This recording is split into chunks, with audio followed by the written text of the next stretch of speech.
looking, throwing in the end zone. Montana, touchdown, John Taylor. Young to the air, Young to Jerry Rice, touchdown San Francisco. Young stumbles on the way back and fires up the middle. Pass is caught by Owens. Hello, everyone, and welcome to this edition of the 49ers Plus podcast. I'm your host, Al Moriello, and this is your source for the most objective 49ers discussion and analysis, plus timely and entertaining sports and pop culture topics. And today we're going to be talking about the 49ers' 30-23 win over the Rams in Los Angeles, also known as Levi South. We're going to give game stats, game rundown, and thoughts, including how Brock Purdy played, Christian McCaffrey and running back utilization, how the defense performed, and then give a preview of the Thursday night game where the Giants come to Santa Clara to face the 49ers. In the plus section, I'm going to give some thoughts of 5 Week 2 games that I thought were interesting. We're going to talk about if you would go to an obese primary care physician, and there's going to be much more about that in the plus section. An update on the new Lando Star Wars series, and Nintendo Switch just released an old favorite of mine from Super Nintendo, the racing game F-Zero, got updated to F-Zero 99. I played it this week, and I have a review and some thoughts. But like always, it starts with the Niners, so let's get right into it. Let's talk Niners. So the 49ers go to LA, get a 30-23 win. I had this game when I predicted it 27-20 San Francisco. I didn't think it was going to be the blowout many people thought, even though SoFi Stadium, where the Rams play, is considered Levi West, Levi South, even though the 49ers in the fans, I think it was about a 60-40, 65-35 split of Niner fans to Ram fans. And even though the Niners were wearing their home reds, which I still found a bit appalling, the Rams are a feisty team. They're a young, feisty team and only going to get better when Cooper Kupp comes back and when that young defense begins to gel a bit more. But let's start out with overall stats. The Rams win in statistical categories. They outgained the 49ers 386-365. First downs, 28-21. The Rams had a 5-minute and 20-second advantage in time of possession. The reason why the Rams lost, 2 turnovers and none for the 49ers. Looking at the quarterbacks, Brock Purdy went 17 of 25, 206 yards, took 1 sack, no touchdowns, no interceptions. Matt Stafford, 34 of 55, 307 yards, 1 touchdown, 1 sack, and 2 costly interceptions. Running the ball for the Niners, McCaffrey led the way, 20 for 116 and a touchdown. Debo, 5 for 38 and a touchdown. And Purdy, 3 for 5 and a touchdown. As a team, 28 for 159 and 3 touchdowns of 5.7 yards per carry.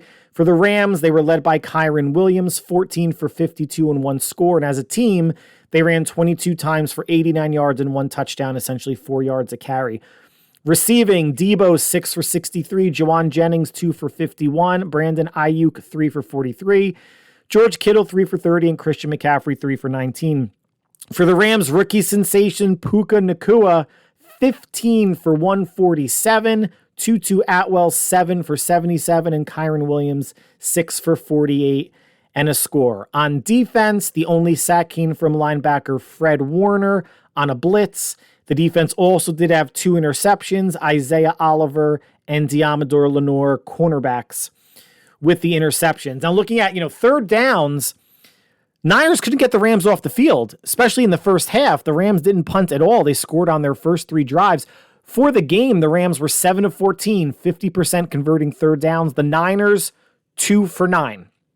In total plays, this goes along with the time of possession advantage of more than 5 minutes. The Rams had 80 total plays, San Francisco, 57. Now, looking at snap counts, just offensively, things that kind of jumped out. Christian McCaffrey was in for all 57 plays. We took a step backwards, Shanahan, in terms of getting other running backs involved. Last week, Eli Mitchell was only in for 5 snaps, Jordan Mason 0. This week, Eli Mitchell, 0. Jordan Mason, 0. McCaffrey did not get a break at all. Perhaps part of that was because the Rams were sustaining drives. So while it might have been tiring out the Niners defense, it was giving their offense a breather. And tight end George Kittle was in for 55 of 57 plays again. And this was a week where rookie tight end Braden Willis out of Oklahoma was active, did not see the field other than, I believe, special teams, but playing all of 2 snaps. And I keep saying it until I see something change. They need to find a viable tight end 2 option. Look what the Chiefs did the opening week of the season. Yes, they lost to the Lions. They didn't have Travis Kelce, but they got 3 tight ends involved in the passing game. And other teams do that. They look to more than just their primary tight end. Whatever the reason is with Kyle, Warner's your blocker, Dwelly is your pass receiver. Warner is definitely in there for blocking, but Dwelly could get more run in the passing game. We will see in future games. Now, Pro Football Focus did release their grades, top 5 on offense and defense. Let's start on offense. George Kittle, 84.8. Trent Williams, 83.4. Jawan Jennings, 77.5. Brandon Ayuk, 72.3. And Deebo Samuel, 71.7. On defense, again, Nick Bosa, 93.0. Javon Kinlaw, nice to, even in limited snaps, I think he had about between 25 and 30 snaps, 83.8 rating. Fred Warner, 74.7. Tayshaun Gibson, 71.9. And defensive end Drake Jackson, 71.5. So a little bit of a rundown, not going to give a play-by-play, but just kind of how things went and some thoughts along the way. So the opening drive again, and Shanahan's done this historically, right? I mean, a lot of offensive coordinators script their first drive or two, but the second consecutive game where they had a great opening drive that led to a touchdown. Brock Purdy was 6 of 6 on the first drive. He hit 4 different receivers, and Christian McCaffrey scored on a 14-yard touchdown run. On their second drive, they wound up getting down to the Rams 13 on first down, and Shanahan decided to go with 2 runs. Now, I guess coming off of the first drive where McCaffrey scored from 14 yards out, maybe a run seemed like the way to go, but the Rams stuffed it on first and second down, so you knew third down was going to be a pass, and it was an incompletion to Ayuk on the right-hand side. I thought at least first or second down should have been a play-action down. Get the Rams are thinking run, right? The Niners are a run team. It would have been nice to get up 14-3 at that point. Instead, the Niners settle for a field goal. They're up 10-3. The Rams come back and they score on their next 2 drives, touchdowns. So now the Rams are up 17-10.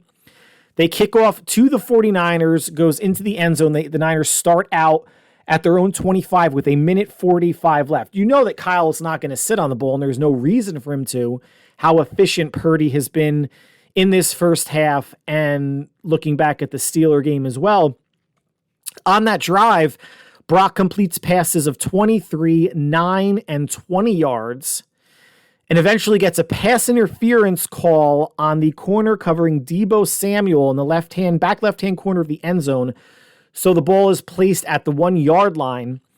After an incompletion to McCaffrey, Brock sneaks it in with 1 second left to tie the game at 17, and a big touchdown because the Rams were getting the ball to start the third quarter. And the way that the first half went, there were no punts by either team, or at least by the Rams. Maybe there was a punt by the Niners. I apologize if I'm misremembering or whatnot.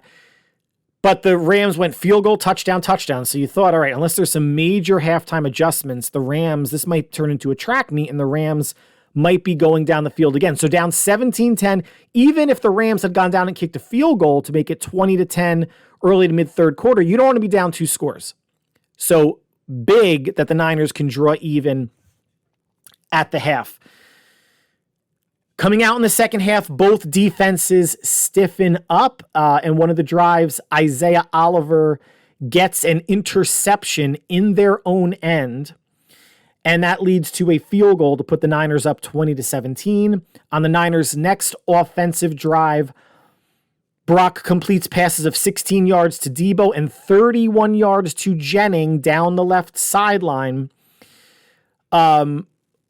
A play or two later, Debo looks like he fumbles on a sweep to the right, almost goes out of bounds initially, stays in, cuts it back upfield, gets hit. The ball comes out. Now, McVay's, an aggressive play caller, and you would think that with more time than he should have had, and I'm going to get into that he would have thrown a challenge flag because it was pretty clear that he fumbled. Now, they didn't give us a great look, at least to me from what I'm remembering, that if the ball had slightly gone out of bounds and then a Rams player kind of pulled it back in bounds for the recovery. I didn't see that. I don't recall it. If any of you had watched the game and you do know the answer, that you have better eyes and memory than me. But so that play happens. The Niners get to the line, and I'm watching my son screaming, "Snap the ball! Snap the ball! Don't let give McVay time to throw the red challenge flag." Instead, they take it down to like a second, and Purdy calls a timeout. Now, during that whole timeout, SoFi Stadium is showing the replay. McVay is seeing the replay or getting calls from upstairs by assistants who are seeing the replay, and I really thought it was going to be challenged. And when the Niners break huddle and get to the line, they're still taking their sweet-ass time before they snap the ball. McVay doesn't challenge, which, again, makes me wonder, did the ball go out of bounds when Debo fumbled? And if that's the case, the play is essentially dead right there. Or maybe he didn't want to potentially waste or lose a challenge in a timeout that early in the second half when they were already down 3. Regardless, Niners keep the ball. A couple plays later, Debo scores on an 11-yard touchdown run to the left. So now they're up 27-17 with 11:28 to go in the game. This is your dreaded 10-point lead if you are a 49er fan, going back to the Super Bowl, going back to the NFC Championship game against the Rams 2 years ago. The Niners, at least this time, hold on to it when it was... So the Rams end up getting a field goal at 27-20 now. Deommodore Lenoir breaks in front of an in route. Stafford throws his second pick of the game, leads inside Rams territory. I think Lenoir took it back inside the 20, leads to a field goal. And I'm screaming at the team, at the TV, Kyle, just run it 3 straight times, kill the clock, make them use timeouts, etc. I think he threw it on 3rd down. The Rams sent an all-out blitz, cover 0, and Purdy got it out to McCaffrey. McCaffrey turns in. The ball went out more towards the sideline. It would have been a walk-in touchdown. But again, this is just me being, I guess, a little bit conservative by nature. Jake Moody converts on the field goal. It's 30-20. And then obviously the Rams score a late field goal as time expires for the backdoor cover. The Niners were favored by 7.5 or 8 points, depending on how early anybody bet on this game and possibly took the Rams.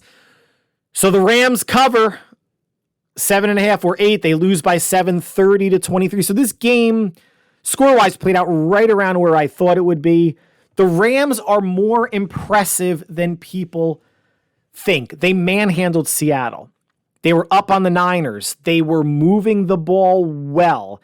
They ran for 89 yards. They couldn't get it over 100. Stafford had a day, over 300 yards and a touchdown, but 2 costly interceptions.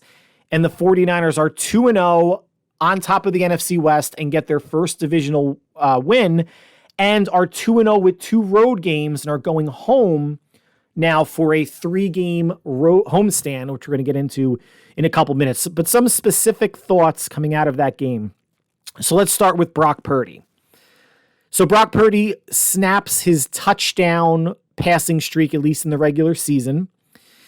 Did not throw a touchdown, but was very efficient, completed 68% of his passes, over 200 yards, made the right, quick, timely decisions throwing the ball. And the 49ers scored 30 points without him throwing a touchdown. So let's kind of get that out there. Was it a perfect game? No. I would envision a perfect game where you maybe throw for a couple touchdowns, you run for a touchdown, you keep a team under 100 yards rushing, you maybe keep them under 230 yards passing. And not to say that a perfect game is when you win 45-0, but just being very efficient and explosive at times on offense and really putting the clamps down on defense. And Steve Wilks and the defense did, after halftime, and I'm assuming adjustments were made, because the defense did look different and only let up 6 points in the second half versus 17 in the first half. But again, behind Star Wars fans, Niner fans are the worst. Immediately after the game, Twidiots, Twitter twats, use your adjective, complaining about Brock Purdy, complaining that he doesn't have a big arm, complaining that he missed 3 deep throws to Ayuk, Jennings, and Debo, respectively. We're not mentioning that he hit Jennings on a 31-yard deep pass down the sideline. Now, depending on how, if you're considering 31 yards deep, but the post he threw to, that he overthrew to Juwan Jennings, that was only probably a 20, 25-yard throw, and it could have gone farther. Same with the pass to Ayuk. The one to Debo was a bit deeper, probably in the 40-yard range. He overthrew each one of those. Let's take the good coming out of that. This is someone that had UCL reconstructive surgery on his throwing elbow 6 months ago, and he's overthrowing receivers. Now, granted, he's not overthrowing a 60-yard bomb. He's overthrowing in the 35 to 45-yard range. But still, there's always questions about Brock Purdy's arm. He's not Mahomes or Josh Allen or Aaron Rodgers or whomever, players that have bigger arms than him, which is probably 25 or more of the starting quarterbacks in the league. Again, I'm going to keep going back to like the whole chicks dig the long ball in baseball. I would rather have a fast processor that can get the ball out quickly the way this offense is designed to, yards after catch with Debo, Ayuk, Kittle, and McCaffrey, and take those yards after catch yards as glorified air yards for Purdy. Hopefully that makes sense. Would it have been nice to hit one of those 3 deep balls, especially the Debo one, because that would have been another touchdown? Absolutely, it would have been nice. But again, the Niner Twitter twat idiots have to, and these are people with Brock agendas, because I know some of the people that I'm seeing, Brock has no accuracy deep, he doesn't have a good deep ball, blah, blah. All right.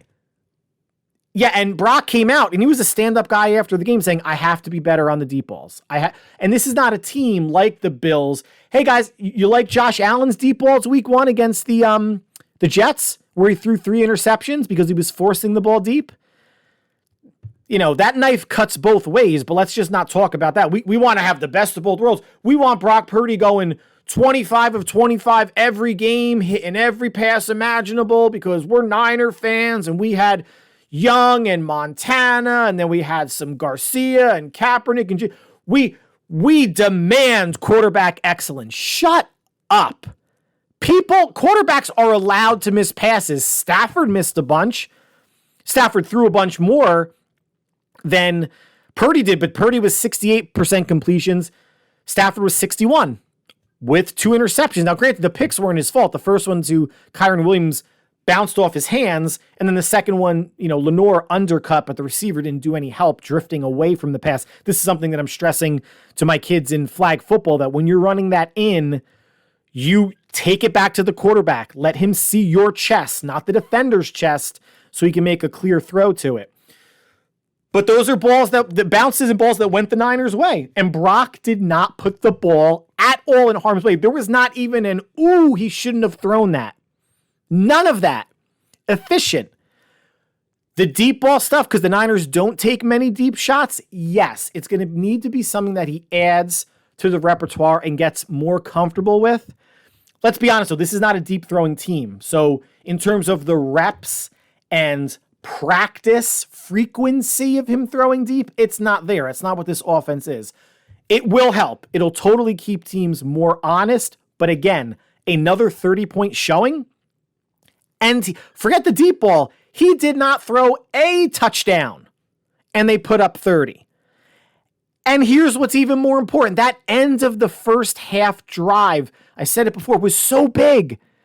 So big because you're down 7. You don't want to be down more going into, coming out of the halftime because the Rams are getting the ball. A minute 45, Brock was calm.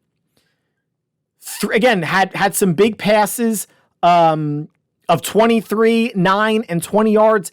gets a pass interference, throws a nice corner out, gives Debo a chance to go up for it, and the corner goes through him.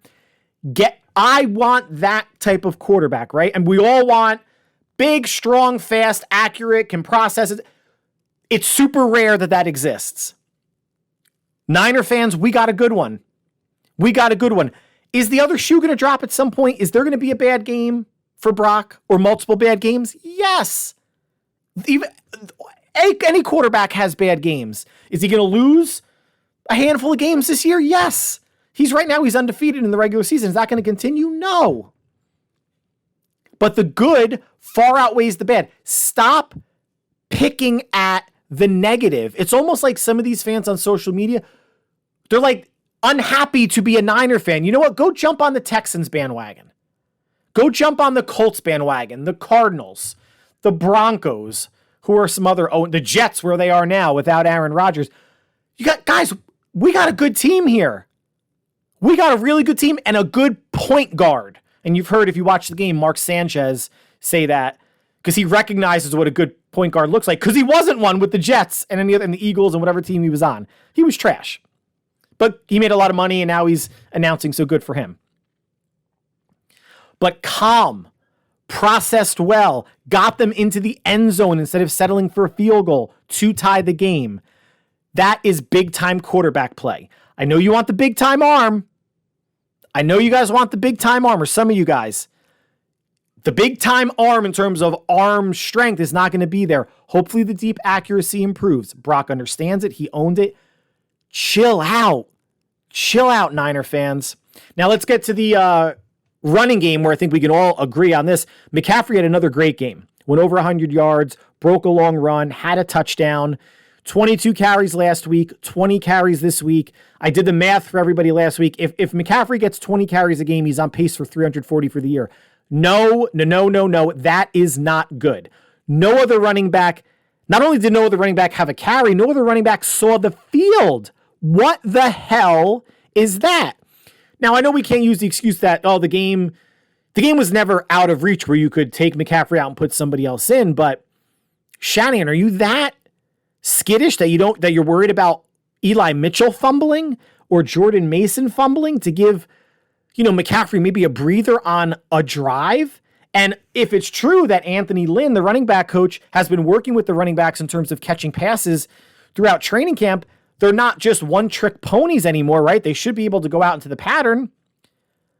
You gotta ease up on McCaffrey's workload because there's going to be games maybe like this where it's close and you're going to need him more than maybe some other games that in the fourth quarter, maybe the Niners have a 3-score lead and you could put somebody else in.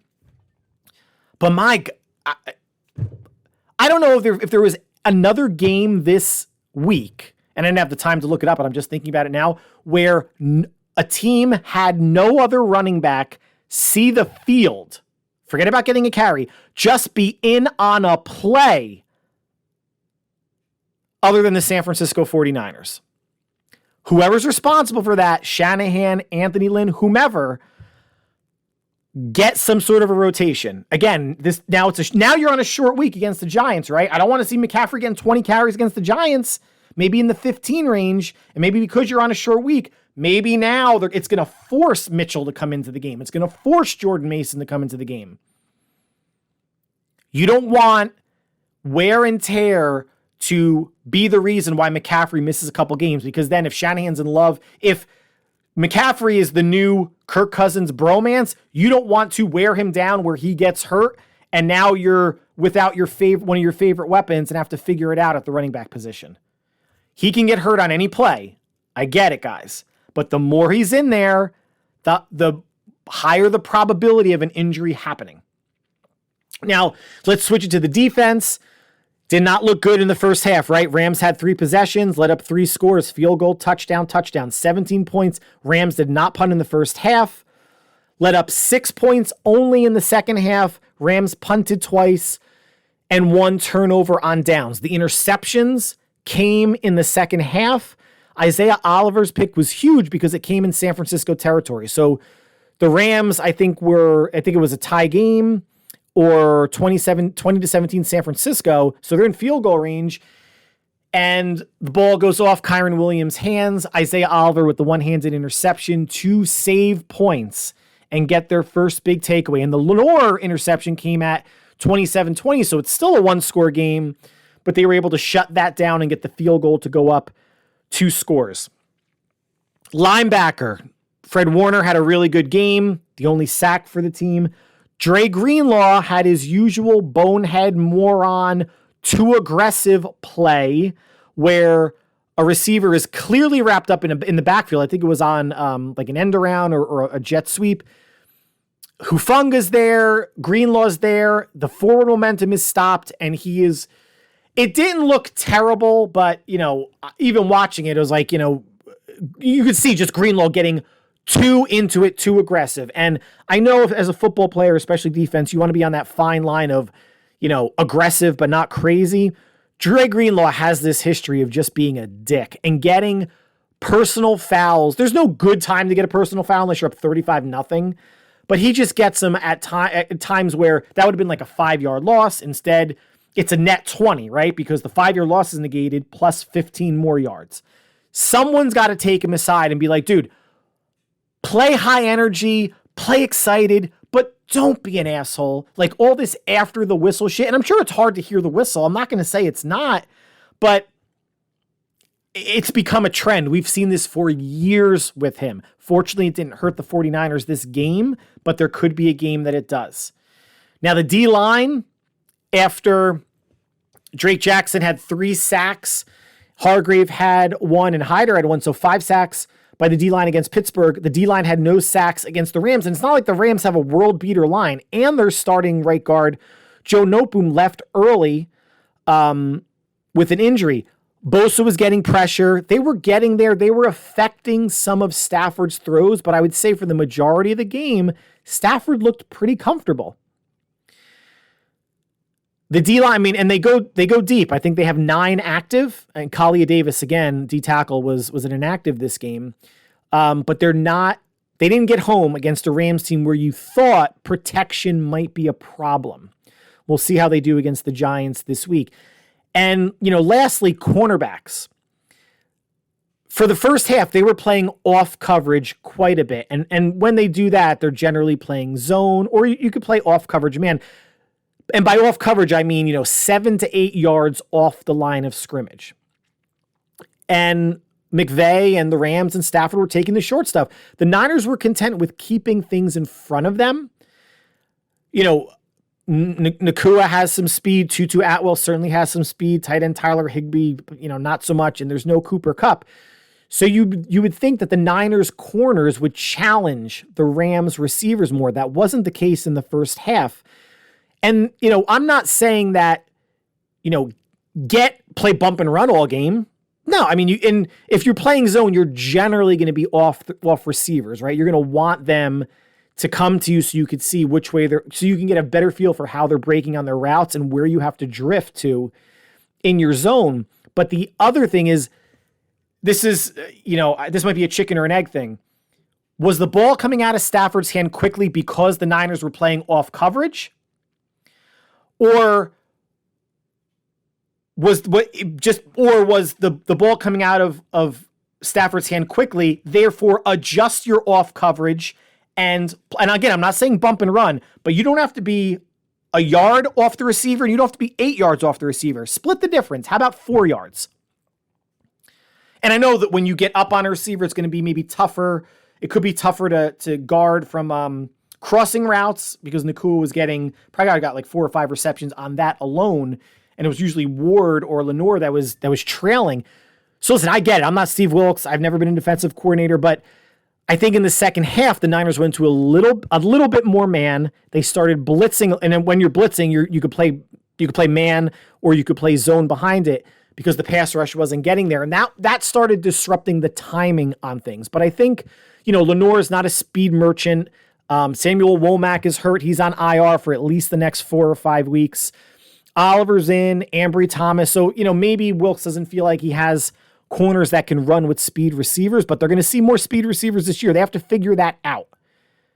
The Niners have to figure that out because teams that have a good veteran savvy quarterback and an innovative offensive coordinator like Sean McVay, they're going to pick the Niners apart, and the Niners will start playing like a bend but don't break defense, and there's going to be offenses that can break through that defense. Maybe not the Rams, just because how young the receivers still are, and there's no Cooper Kupp, and they were starting to get to Stafford in the second half. But there's going to be other teams that they're going to play that are going to have more dangerous weapons, that if the pass rush isn't getting home with 4 or 5, that the more is going to be asked for the corners, and hopefully taking away short stuff more consistently. It just, for a lot of the game, right, at least the first half, maybe into the third quarter, it felt too easy for the Rams. And things shouldn't be that easy against a defense that should be a top 3 defense in the league. Now let's transition to the Thursday game on Prime Video. And if you're in the Northeast, New York, New Jersey area, I'm assuming it's going to be on a local station as well. But the 49ers are hosting the Giants. The Giants yesterday rallied to beat the Arizona Cardinals in Arizona 31-28. The Giants were down 20-0 at halftime, not looking good at all.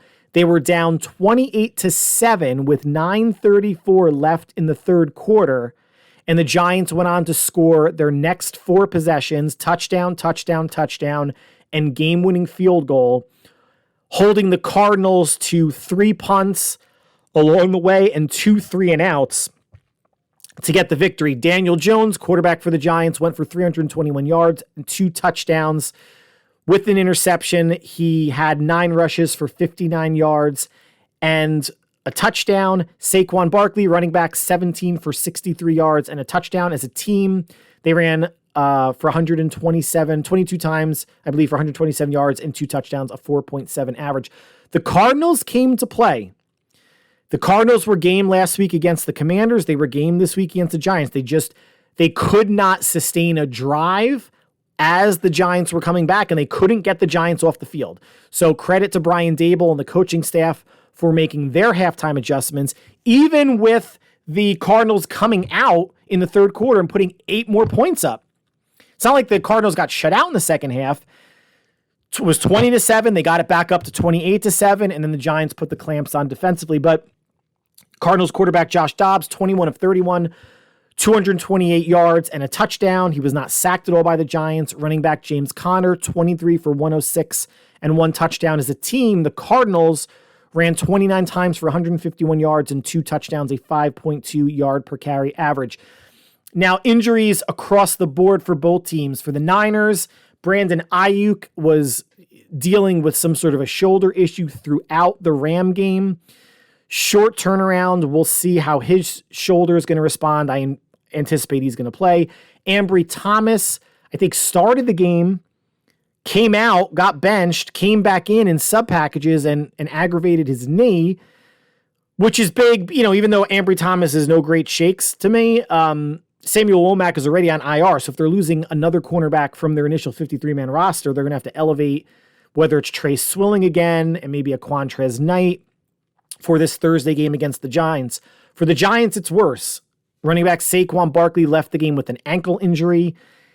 I don't see there's any way that he plays on Thursday. If he does, you know, God bless him. He's a superhero. This is probably a multi-week injury, which is going to be crushing for the Giants offense. Left tackle Andrew Thomas did not play the first 2 weeks of the season due to a hamstring injury. He was inactive. We'll see if he can go. And left guard Ben Breedenson had a concussion and came out of the game. Again, short turnaround. We'll see if he can clear concussion protocol. So the Giants might be without their star running back and 2 of their 5 offensive linemen, which means offensively, the Giants are looking at running backs Matt Breida, former 49er, and Gary Brightwell. Made the big trade in the offseason for tight end Darren Waller from the Raiders. And at receiver, Isaiah Hodgins, Darius Slayton, Paris Campbell, Jalen Hyatt, and Sterling Shepard. So they have a deep wide receiver core, but they're 2s and 3s. There's no real number 1, but they are some nice options that Daniel Jones has had at his disposal. And defensively, like the 49ers, the Giants are led on their defensive line. Dexter Lawrence, and Leonard Williams in the middle. The rushers being Azeez Ojulari and Kayvon Thibodeau. At cornerback, you have Adoree Jackson and free safety Xavier McKinney. The Giants can be run on. I mean, it's only 2 weeks of the season, but if we're taking an average, they've given up about 137 rushing yards a game. Dallas obviously went well over 100 in the rain week 1. Cardinals went over 100 in week 2. So to me, that's, can we get to that 30, 35 plus rushing number, Kyle Shanahan? And can you and Anthony Lynn please get other running backs involved? They're fresh. Eli Mitchell didn't play at all. Played 5 snaps game 1. Jordan Mason was on special teams both games, but it might have been, if that was 20 snaps, that was probably a lot. They're fresh, Kyle. Put them in there. You could pound at, the Giants' front is their strength, but teams are able to pound at it. Teams are able to run on them, and that's only going to open up the offense, play action, etc. You're a running team, but you are a more than just Christian McCaffrey running team. The Niners historically have had trouble with mobile quarterbacks, and a lot of defenses do. Daniel Jones is no Lamar Jackson, but he can move, and the offense, Brian Daboll is going to have set plays for him to run, whether it's a read option, whether it's some sort of QB power, whether it's some broken play, pocket breaking down, him stepping up and, picking up some yards with his legs. The flip side of that is Daniel Jones, even though he's mobile, he's been sacked 10 times already this season. Yes, 7 times to the Dallas Cowboys and their elite defense, but he also got sacked 3 times by the Arizona Cardinals. And in some, he has thrown 3 interceptions, 2 against Dallas, 1 against the Cardinals. So while Daniel Jones did take a big step forward last year in protecting the football, the Niners may have some opportunities here to get to Daniel Jones or to get the football. I mentioned on a short week, these injuries are going to be tough to deal with. I think the Niners might be in better shape with Brandon Ayuk's shoulder.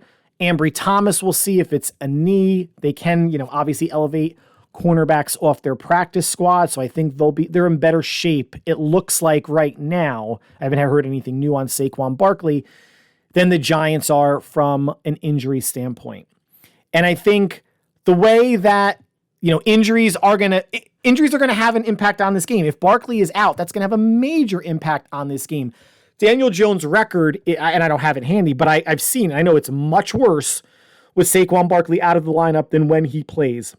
That is a big, big minus for the New York Giants. I was actually, in a weird way, happy that the Giants won this game against the Cardinals, because if they lost, and it was looking that way for 2.5 quarters, regardless of the injuries, that might have maybe changed my perspective, but I was thinking, man, if the Giants go 0-2 and then have to come to San Francisco on a short week on a Thursday, they might be going for it on 4th downs. They're going to be a very dangerous team because they can't go 0-3. So, because then, I don't want to say the season's over, but that's a big hole to dig out of.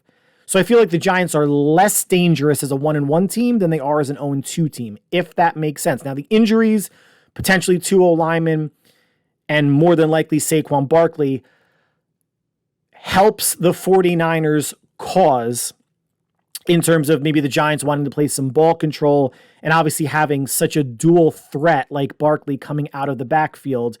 Breida can fill that role. Breida has got some speed as well. They're going to run the ball at San Francisco between Breida and Brightwell. It's not like they're not going to run the ball.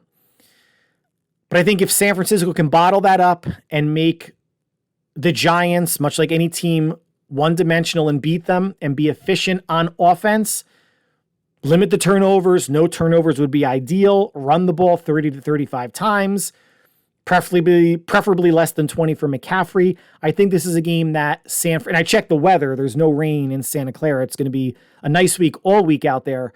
So I think this is a game San Francisco wins 31-20, and it's the first of 3 home games.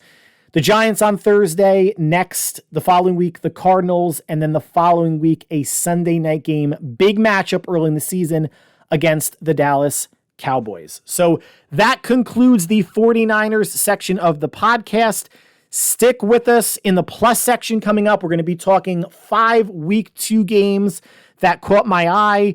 I teased at the beginning, would you go to an obese primary care doctor? And how does that combine with being at an emergency veterinary hospital on Saturday? I will tell you, Star Wars Lando movie coming out in a few years, and a Super NES classic F-Zero has been reimagined for Nintendo Switch, and I played it a lot, and I got some thoughts that I want to share. Stay with us. It's plus time. So we had a good slate of games on Sunday, including the Thursday night game, Philadelphia hosting Minnesota, Philadelphia winning 34-28. The Eagles did not look sharp overall. The offense was sputtering. Now, they ran the ball down Minnesota's throat. They ran it 48 times for 259 yards and 3 touchdowns. And Kirk Cousins had a day. He threw for 364 yards and 4 touchdowns. The whole game, the Vikings only ran the ball 9 times for 28 yards. That is not going to cut it. And it's not like the Eagles blew them out. At least not in the first half. Come the third quarter, the Eagles started breaking it open a bit, but the Vikings were matching scores. They were able to they always had it within 10 or 14. They lost by 6, 34-28. And the turning point being Justin Jefferson fumbling out of the Eagles' end zone, which winds up being a touchback in the Eagles' ball. And of course, you know, there's an outcry. It's the worst rule in football. We should change. And how often do you see a team fumble the ball out of the end zone? It may happen a couple times a year. It's not that common.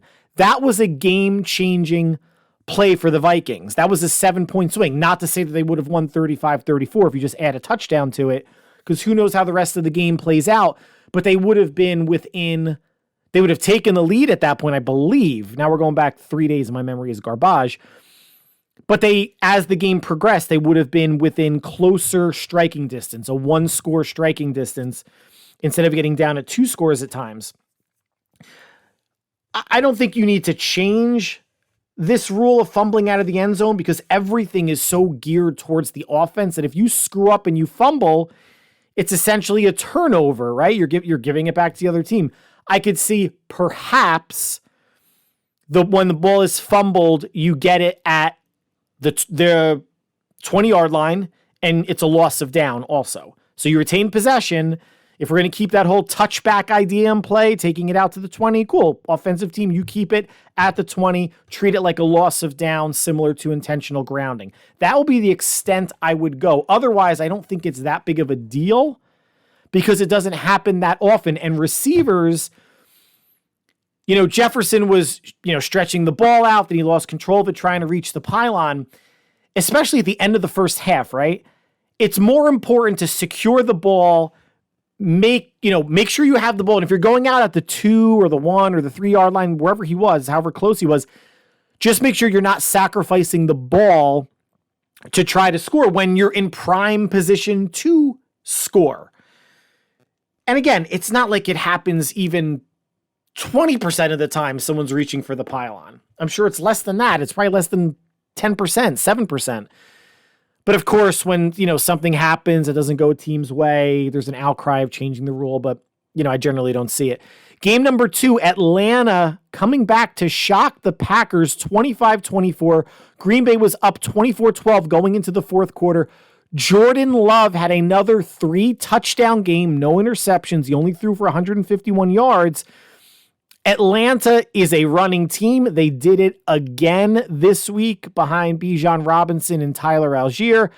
45 rushes, 211 yards, and 1 touchdown. And the Falcons at 2-0 right now in first in the NFC South. We'll see what the Saints and Panthers do tonight. But a surprising 2-0 start for the Falcons, and the Packers, obviously beating up on the Bears within 1 point of the Falcons, both road games. The Jordan Love season, year 1, has gotten off to a good start. It's the Packers D that let them down in the latter portions of this game. Ravens beat the Bengals 27-24 in Cincinnati. The Bengals are 0-2 again, like last year, so it's not unfamiliar territory. The Ravens might have won by 3, but they really dominated this game. Total yards, 415 to 282. First downs, 26 to 19. Time of possession, plus 6 minutes for Baltimore. Joe Burrow didn't play bad. I mean, the whole team was crap in Cleveland week 1. For their home opener, he was 222 yards, 2 touchdowns, 1 interception. He did tweak his calf again. So we'll see what's going to happen with that, especially this whole calf injury potentially turning into an Achilles tear thing. Again, we haven't seen it a lot, but Kevin Durant and Aaron Rodgers come to mind. If you're weakening the muscle that's attached to the tendon, bad things potentially could happen. Who knows if he's going to sit for a couple weeks or not. Running the ball, the Bengals cannot. 15 for 66. It's 4 yards a carry, but Joe Mixon this year just is not cutting it. Lamar for the Bengals went for the Ravens went for 237, 2 touchdowns. As a team, they ran 37 times for 178 yards and a touchdown. And of course, Odell Beckham Jr. injures his ankle. The Bengals at 0-2, all is not lost. Now, if Burrow can't play the next couple games, maybe it's a little bit of a different story. But their next 4 games are very winnable. They have the Rams at home. They're at Tennessee, at Arizona, and the Seahawks at home. At worst, they have to go 3-1 in those next 4 to get to stay at 3-3 and stay afloat for those first 6 weeks of the season. If Burrow plays, I can do that. Now, the Rams are a feisty team, but that's a winnable game. At Tennessee, winnable game. Arizona showed some spunk, but I think by that time they're just going to come back down to earth as the worst team in the league. And Seattle, impressive comeback win against Detroit. So 0-2 now, but the season is far from lost. Buccaneers take it to the Bears 27-17 in Tampa. Bucs quarterback Baker Mayfield, 317 yards and a touchdown. Wide receiver Mike Evans, 6 for 171 and a score. As a team, very un-Buccaneer-like, they ran it 34 times for 120 yards and a touchdown. For the Bears, Justin Fields, 16 of 29, 211 yards, 1 touchdown, 2 interceptions. He was sacked 6 times. He did run 16 times for 67 yards and a touchdown. How much more do we need to see from Justin Fields until we declare that he just ain't it? Until we can safely say he's an athlete playing quarterback. He's not a quarterback with mobility. Now, Matt Eberflus is the head coach. He was a former defensive coordinator of the Indianapolis Colts. He is not qualified. Maybe he's qualified to be a head coach based on his coaching experience. He is not doing this team any favors when you do not have the head coach that has an offensive mind, which is where most of the head coaches are coming from in the league. It's not an overwhelming majority, but if you have that young quarterback, you want to pair him with obviously a strong offensive coordinator, but a head coach that can help groom him as well. Could that be part of what's stunting his growth? Maybe. The fact they didn't get a legitimate receiver like DJ Moore until this year, and the fact that Justin Fields is an Ohio State quarterback, and they just generally don't work out. Hopefully CJ Stroud does for the Texans, and hopefully Justin Fields does for the Bears, but how many more starts, guys? How many more starts are we going to give Justin Fields to say, yeah, he can do it, but Brock Purdy is 10 starts in of really good football, and it's like, no, we got to see more. We got to see more. I guarantee you, because Justin Fields is a highlight type of player. If he has a good game or they win the next game or 2 games from now or next 2 games, and he doesn't have a good stat line, but he has a couple wow plays, the narrative is going to be Justin Fields has arrived. He has not arrived. He is an athlete playing quarterback on a team that needs more discipline and more quarterbacking. 16 of 29 is just over 50%. It's not going to cut it. And the Bucs aren't any world beaters at all. This is not a good Bears team. This is not a good Bears quarterback. And I think we're getting awfully close of just declaring that Justin Fields is, I'm not going to say a bust, but not a franchise quarterback. Again, for Niner fans out there, when you're comparing it to Brock Purdy, big arm and mobility ain't all that if you can't actually play the position of quarterback from the pocket. I want a QB who can move, not run and sprint. Another Steve Young would be great, but I want a QB that can process and has some mobility versus a really good athlete that can run that can't really process. And the last game, Dallas beat the Jets 30-10. I think Las Vegas probably took a beating on this with Dallas looking great and the Jets being helmed by Zach Wilson. Dallas dominated, total yards 382 to 215, first downs 26 to 12. Time of possession, Dallas had the ball for 24 and a half more minutes than the Jets, who are supposed to be a ground and pound team behind Zach Wilson, and 4 turnovers by the Jets, none for the Cowboys. And was it DJ Reed, cornerback for the Jets, that said the Jets defense could be 85 Bears-like? Well, if that's the case, you don't let Dak Prescott go 31 of 38 for 255 yards and 2 touchdowns, no picks, and only get 1 sack when they're missing Brandon Cooks, one of their top 3 receivers, when they don't really have a threat at tight end, and when behind Tony Pollard, there's no one else at running back. And the Cowboys still ran the ball 44 times for 134 yards. That's only 3 yards per carry when you do the math, but Mike McCarthy stayed with it. The volume took away that Jets pass rush, kept the Jets defense honest, having to respect the run, and then you come back with play action off of that. Zach Wilson performed how we thought he would. 12 of 27, 170 yards, 1 touchdown, 3 interceptions, 3 sacks. That feels about right for Wilson going up against the Cowboys. Maybe against an average defense, he goes 15 of 27, 210 yards, 1 touchdown, and 2 picks. And gets sacked maybe only twice. As a team, the Jets only ran 16 times for 64 yards. This game did not get away from the Jets. It was 18-10. It was 10-0 Dallas, 18-10 at the half. There's no reason they only run the ball 16 times. That's terrible coaching. And everybody wants to say Nathaniel Hackett's a great offensive coordinator. You had Aaron Rodgers, dude. That's like in Green Bay. That's like saying Adam Gase was a great offensive coordinator in Denver, and he had Peyton Manning, and then he parlayed that into what? The Dolphins job, then the Jets job, and now he's out of the league. I think he's out of the league. Same sort of thing with Nathaniel Hackett. I'm not saying that he's going to be a savior for Zach Wilson, but he is part of the problem. You do not dial up 16 rushes against that defense, against that pass rush with your shitty quarterback. And I said it last podcast, the Jets need to bring someone in ASAP. Should have been yesterday. Should have been last week. Zach Wilson is not good enough. Again, same sort of thing. How much more do you want to see from him until you can safely say bust? Justin Fields is going to get a little bit more slack because he can be dynamic. What's dynamic about Zach Wilson? His propensity for banging MILFs? Nothing on the football field. They need to bring in a Carson Wentz or trade for a Case Keenum or bring in a Colt McCoy. They need someone else because at the least that person's going to be better than Tim Boyle. And if Zach Wilson gets hurt, this offense is going to plummet to a whole new level of awful. I looked at the schedule with competent quarterback play.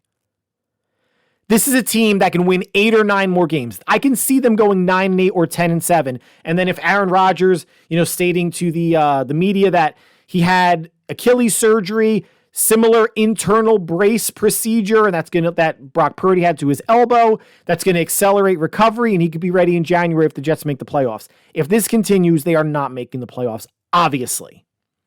If you had a gun to your head and you had to throw down your life savings, are the Jets going to make the playoffs or not? You're going to put it on no. But when a Carson Wentz is out there and other folks, and I'm sure Wentz wants probably more money than what the Jets want to give. So listening to Sports Talk Radio, I don't know if people are saying, is it going to damage Zach Wilson's psyche? I don't care. He's one player.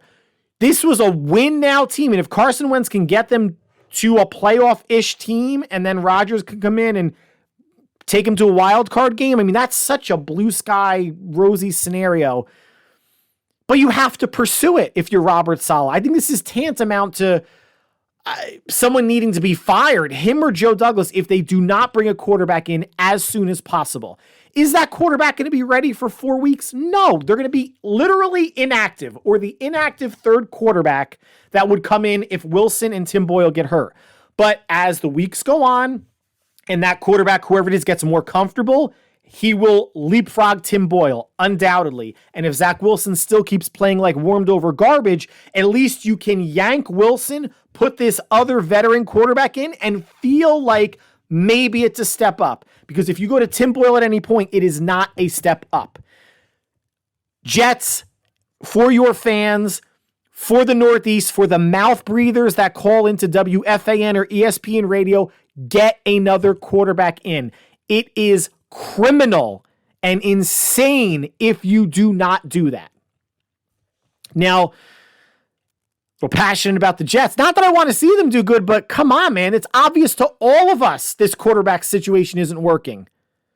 And yeah, you sign someone today, Monday. They're not playing on Sunday. They're not playing for 2, 3, 4 weeks. But that's okay. At least you have them in the goddamn building. Get them in sooner rather than later before the whole season gets away from you. I don't care about Zach Wilson's psyche. He's going to bury his face or his dick in MILF tits. It's not going to matter. Just get someone that's competent in there. Christ.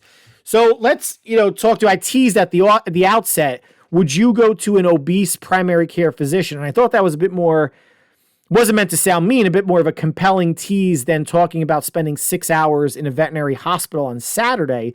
But the two go hand in hand. So we had to bring our Cavalier, our pup Charlie, and he's not a pup, he's 13 years old, into the an emergency hospital because our normal vet isn't open on weekends. His back legs were giving out after we went on a walk. He has some heart issues. We weren't sure why. So we went there for x-rays and ultrasound just to make sure everything was okay. And there was a lot of animals in there. We've been to this place before. They're wonderful. They take the dogs and cats immediately, make sure they're stable. If they are, then you wait because they're working on the emergencies first. But they were very good throughout the entire process. Veterinary emergency group on Route 3 West in Clifton, New Jersey. If anybody's in the area, highly, highly recommended. So we got there at like 1:30, didn't get home till about 8 o'clock. And maybe around like 3 o'clock, a larger, older man walks in with a dog. I'm not sure the breed. And the dog was limping. And, the owner wasn't sure like what happened, if there was anything in his paw, if anything was broken, he was licking it. Warning sign number one, like this happened like 3 or 4 days ago. Like if your dog is limping, and maybe we're a little bit more helicopter dog parents, but if you think your child has broken their foot, you're going to like the hospital or the, pediatric med center, right? Dogs are not lesser when it comes to family love. You are taking care of that dog or cat. He or she is part of your family. If something's wrong with it, go to the doctor when time allows, but as soon as possible to make sure nothing's broken and they're not walking on a broken foot, paw, whatever. Now, this gentleman, bigger guy. Now, I would say he's probably in his 50s or 60s. Seemed like a nice enough guy. Internal medicine doctor. So essentially a primary care physician. So when the doctors from the veterinary hospital came out and they had so many patients in by the emergency room that they were treating their patients, dogs and cats, in the lobby because they didn't have any room in the back. The human doctor was, not that he was arguing with the vet doctor, but what the human doctor said, and it's not like I was trying to listen, but the lobby, the waiting room is only so big. He gave his dog human acetaminophen. So he gave his dog Tylenol. And he's saying like, well, I'm a doctor too, and acetaminophen's the same thing as, and he named some sort of, doggy acetaminophen or whatever, an NSAID, whatever it might be, like an Advil. And the doctor was like, no, like that's not FDA approved for dogs. Like it's for humans, and this type of medicine is going to stay in dog systems much longer. So I can't give him a Rimadyl, which is like a doggy Advil, a doggy NSAID, and for cats too. I shouldn't say just dogs, animal Advil. So this doctor, they were going back and forth. And eventually, like, he said something like, well, you're the doctor. I'll have to go with your recommendation. Like, yeah, no shit. She knows about animals more than you do. And you know about human stuff more than she does because you're a human doctor. So after that going back and forth, because I'm an asshole, my mind drifts to, all right, so he's an overweight guy. He's a primary care physician. I wonder if I went to like my doctor group for like a yearly physical and the doctor I normally see isn't there. And another doctor, a PCP, walks in and he's overweight. Now this guy, the nice word for this gentleman, and he, again, seemed like a nice enough guy, was overweight. The clinical term though is obese. This dude was legit obese. And if a heavily overweight or obese doctor comes in and starts talking to me about diet and exercise and lowering your cholesterol levels and this and that, how could you take that seriously when this guy comes waddling in like a fat fucking penguin? You can't. It's like learning to play the piano from someone who has no hands, or learning to sing from someone who's mute.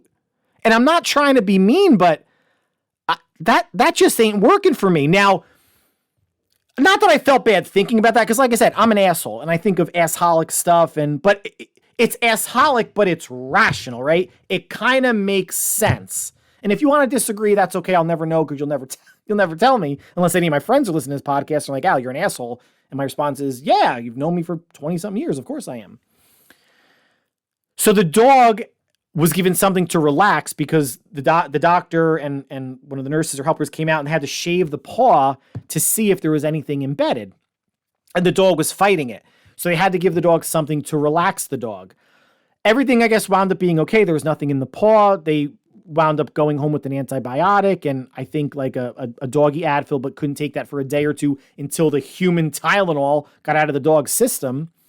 But the dog was so groggy, he couldn't walk. His owner, who could barely walk, was with a leash, like dragging him like a legit belly drag. Like the dog's feet it was almost like he was on roller skates. Like he couldn't get a grip. He was dopey and he was being dragged.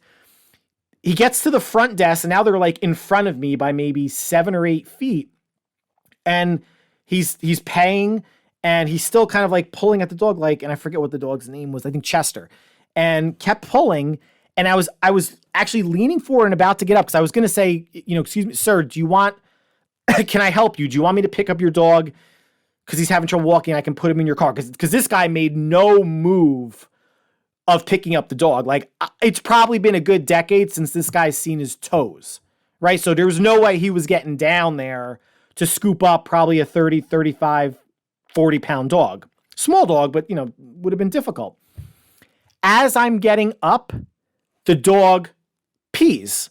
So I lean back, I sit back down, and the guy looked and I heard him say like, oh no. And he kind of looked, he saw, it's not like it was hidden. The dog peed and then the guy's trying to walk forward. So he's dragging now the dog through the pee puddle, looks back, sees it, doesn't say anything to the front desk that my dog had an accident, just leaves dragging his dog to his car. At that point, then I didn't feel bad about thinking, wow, this is a fat dude as a PCP. I would never go to him. Not because he doesn't know what he's talking about, right? Because he might be, and he was a smart guy, a happy guy. I would say jolly.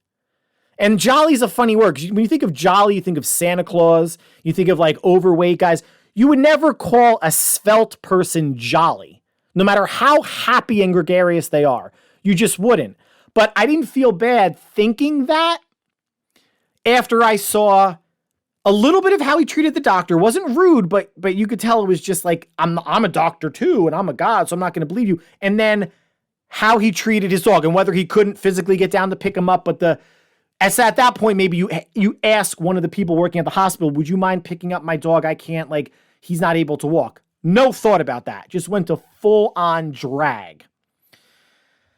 Hopefully that dog is doing okay. And hopefully the owner's doing okay. Again, I'm not that big of an asshole, but yeah, like, I mean, come on, seriously, like, you going to go to a PCP or a trainer at a gym who looks like an offensive lineman, like 350 and just sloppy? No, that's the definition of irony. No. So last two topics, let's transition to Star Wars because that seems to be a favorite for the past couple podcasts. This is going to be a quick one. So the Lando Calrissian movie, so Lando Calrissian in The Empire Strikes Back, Return of the Jedi, played by Billy D. Williams. Lando was in the Han Solo origin movie called Solo in 2018, played by Donald Glover. There have been talks for several years that they wanted to make a spin-off Disney Plus series, assuming it called Lando, and it was announced over the weekend that the series is now going to be a movie. So they're doing it the right way, the non-Obi-Wan way, where the Obi-Wan Kenobi series started out as a movie and then moved to a series. And I kept saying, why would you do that? Get it in the box office, make, $300, $400, $500 million off it, then go to Disney Plus. So this, Lando movie, it's, will I see it? Yes, because I see all Star Wars movies in theaters. I'm a big fan. I won't have high hopes for it. It's probably going to be of the same ilk as Solo, which was a fine movie or was okay. I felt like it was instantly forgettable. But I think what it'll have going for it is Billy D. Williams playing Lando Calrissian isn't one of the iconic, he's like a top 7 original trilogy character, but he's not Luke, he's not Leia, he's not Han Solo and the actors that play him, he's not Darth Vader, he's not C-3PO or R2-D2, if you want to argue Boba Fett in there, knock yourself out, Yoda. So the idea of recasting a younger Lando, I don't think would go over as much as I know some fans felt like you can't recast Harrison Ford. And when, Luke Skywalker was in Mandalorian, they de-aged Mark Hamill's face. They had an actor playing him body-wise, but they wound up de-aging his face because I guess they couldn't really bring themselves to recasting Luke Skywalker. No actor or actress is bigger than a movie or a franchise, even something like Star Wars. But I think Lando is in that second tier of characters where I don't think there's going to be any sort of backlash from people. They're doing the right thing. They're going to try to make something off it profit-wise in theaters before going to Disney Plus. Smart move by Disney, Bob Iger, whoever else was involved. No release date or anything like that. We'll see when this movie comes about. And last but not least, video games. And a couple podcasts ago, I had some discussions about Super Nintendo games, and I think Super Nintendo, turned 32 years old last month. And one of my top 3 games on Super Nintendo, and maybe a top 4 or 5 game all-time racing game, F-Zero, which was originally released in North America in 1991. Again, top 3 Super Nintendo game, up there with Street Fighter II and The Legend of Zelda, A Link to the Past. It's a 1-player racing game. You had 4 different cars you can choose from, and then you race against these 3 other cars, and then a bunch of drone cars are on the track, and you have to, finish, the first lap at a certain place, second lap, third lap, fourth lap, etc. You have to come in the top 3 to move on to the next course. Played this game to death. Played it to death on Super Nintendo. Played it to death on multiple emulators. Still play it to this day. And on Thursday, this past Thursday, Nintendo Switch released F-Zero 99, which is keeping with the graphics and the intent of the original game, but it's an online game now where you play against 98 other online racers or participants, hence F-Zero 99. And they made, some interesting, kind of changes to it. In the original game, much like in this game, if you bump into other cars or you hit the walls of the road, your car loses power. You have a power meter. But there's an area, generally after you cross the starting line, where you could recharge. The graphics are the same. And 32 years ago, it was very impressive what Nintendo could do with their, I think it was mode 6 or mode 8 kind of graphics. And it made that game really impressive 32 years ago.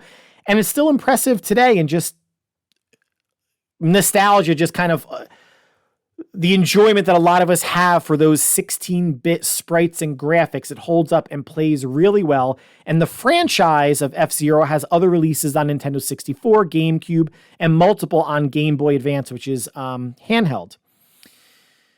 So you can play it on Switch Online, and you have to pay the online fee of $25 a year, and where you can also play games from all the old systems. So Nintendo, Super Nintendo, Game Boy, Nintendo 64, GameCube. I don't know if Game Boy Advance might be on there. I can't recall. You can't play every game in the catalog, but some of the most popular games are on there. If you got Nintendo Switch and you didn't buy any Switch games and you just pay the $25 a year, you have, I don't know how numerically what the library is, but you would have more than enough to entertain you, especially if you were a Nintendo fan growing up. Now, the first couple times I played this, bit overwhelming at first, because when you started the original F-Zero on Super Nintendo, it was you and 3 other cars at the starting line.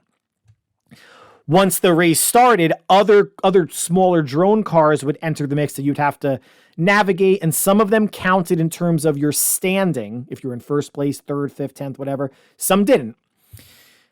The way this game starts, all 99 cars are lined up. There's like a wide-ass lineup, and the cars are pointing away from you into the distance, and then the very wide road funnels down and narrows down into the size of the road from the original F-Zero for Super Nintendo. Maybe it's a little bit wider. They did alter things where, because there's so many cars, 99 in total, in the original game, bumping into a car would change the physics of your trajectory. Any sort of bump would have you, and depending on the car you choose, some grip and handle better than others, but it would generally send you into a wall. It was sometimes kind of hard to recover, and you really had to navigate and avoid contact, even with walls, as much as possible, because it would just have you going at a different direction than you wanted to. What they did, they lessened that, because they know there's so many cars on the screen. You would just be ping-ponging or pinballing off of cars and walls and not be able to drive. They took that off the table, which was a good choice. But again, when you start and it funnels down, there are so many cars going on, man. It's a cluster. It's overwhelming at first. Now, I played this game for probably 2 to 3 hours. I got used to it, but the first couple times it was a lot. It was a lot. Now, there's the same tracks as the original, but original F-Zero released the first league called the Night League, which is like, the beginner levels. Then there's the Queen. Then there's the King League. And then the Master League, which I guess they're going to open up newer leagues as maybe the weeks and months roll on. An interesting change they made was there are some cars that drop gold pellets or balls onto the course, and the more of those you collect, it fills up a meter. And once that meter is maxed out, you hit the turbo button and it brings your car to an elevated track above the main track, which doesn't have nearly as many cars on it. And it's just a lot of, they have like these like arrows on the course that if you drive over them, it makes you go faster. And there's like multiple ones on that sky track, I'm going to call it. And it might last 10 or 15 seconds. Then you kind of go back down and then you're with all the other cars. So that was cool. You can hit a button to spin your car, and if you spin while looks like you're gonna hit another car, you just it makes just like a metal clinking sound, and you don't lose any energy. You can't keep hitting that nonstop.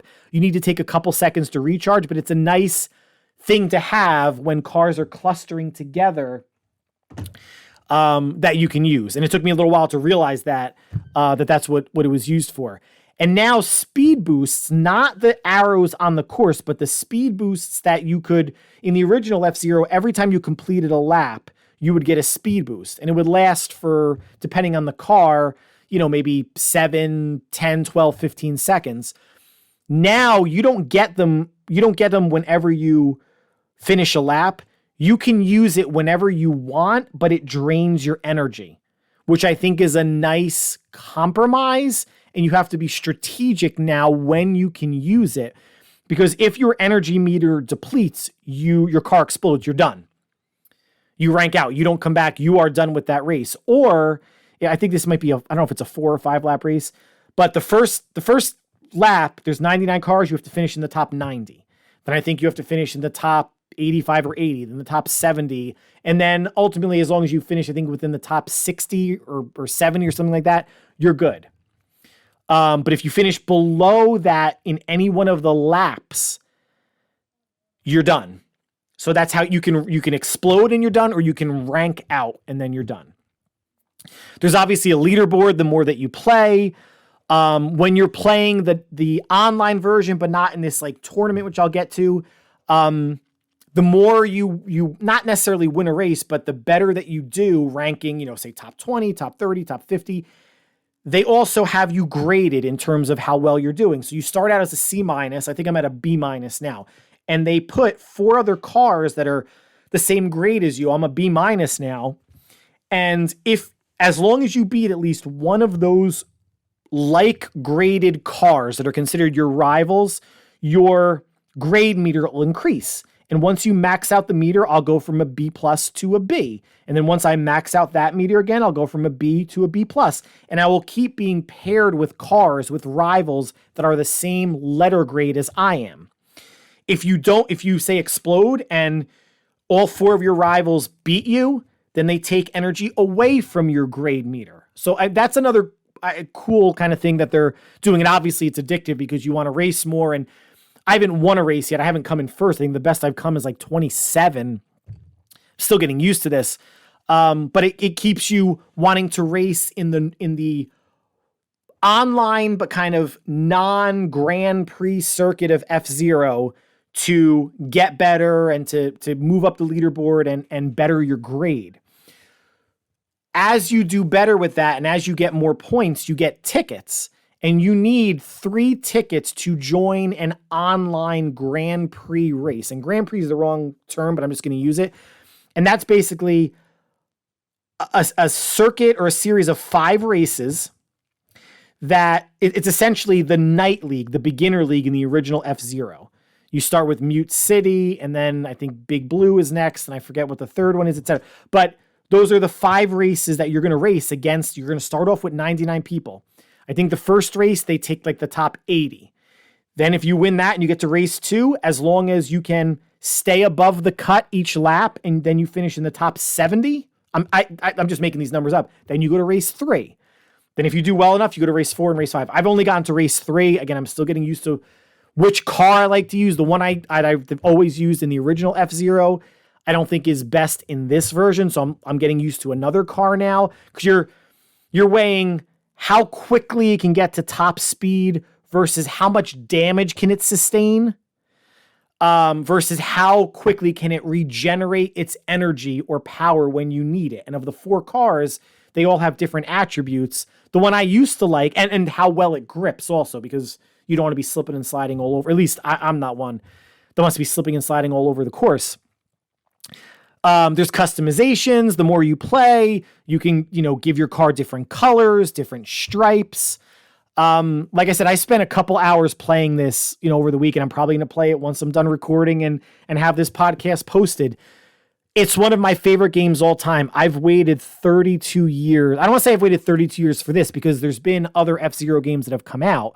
I just didn't have a GameCube. I didn't have a Nintendo 64. And I did have a Game Boy Advance, and I have one of the F-Zero games for Game Boy Advance.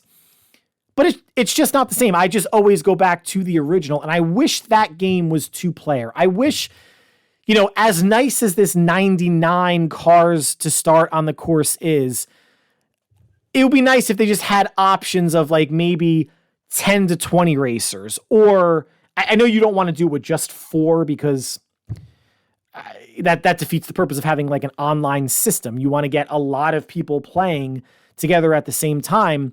But if they scaled down multiplayer a bit to make it a little bit less hectic and a little bit truer to the spirit of the original game, the more racers on the course, the farther away from the spirit of the original F-Zero, because it was a 1-player game, because there were only 4 playable racers, and then obviously others that get on the course.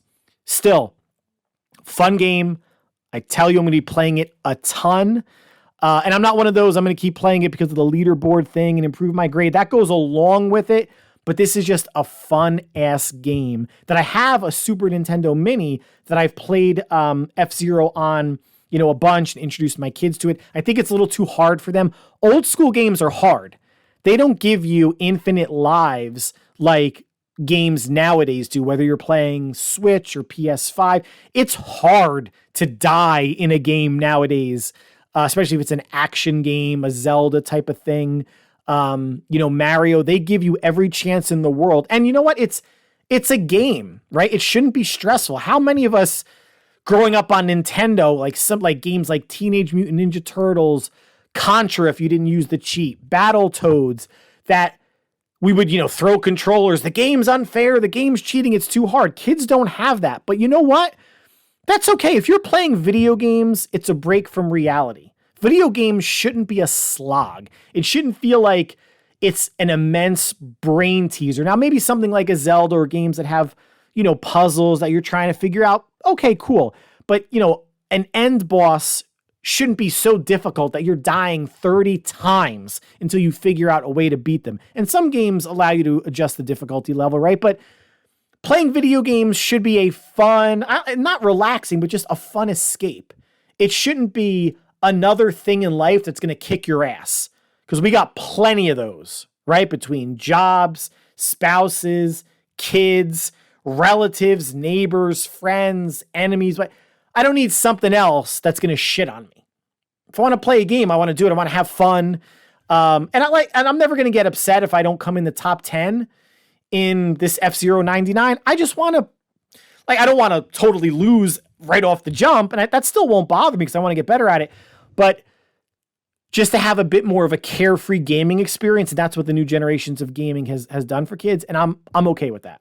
But for a laugh, if you ever want to see your kids get pissed, give them any Nintendo game and say, here, go ahead. You'll be in your glory, because kids think they're the shit. All of us at that age, 10, 11, 12, whatever, thought that we know everything, and it's going to get worse as they become teenagers. But give them a little taste of Nintendo or Super Nintendo or Genesis. They will have it'll be like them looking at a rotary dial phone. No clue. So that concludes the podcast for this week. Like always, I want to thank you for taking time from your busy schedule to listen to the podcast. Some Niner talk. We had some football talk, some overweight doctor talk, Star Wars, and video games. So I think a nice assortment. And since the 49ers have a game on Thursday, again, I think 8/8/15 Prime Video or something local in the New York, New Jersey area, there won't be a podcast on Thursday. Obviously, the next will be either Friday or Saturday, probably Friday. Could get pushed to Saturday. We're going to recap the Niners and Giants. I'll give week 2 predictions for the slate upcoming on Sunday and Monday. And then obviously in the plus section, discuss anything else that I find entertaining and timely. So until then, in the next couple days, if you're a Niner fan, and you probably are if you're listening, hopefully they can get to 3-0 and have a quick start for Shanahan this year against the Giants, an undermanned Giants team. But again, no team in the NFL should be taken lightly. But getting out to 3-0 would be a fantastic start for this team. So hopefully you and I and all of us enjoy the game on Thursday night. Be happy, healthy, and safe, and we will talk end of week. Take care.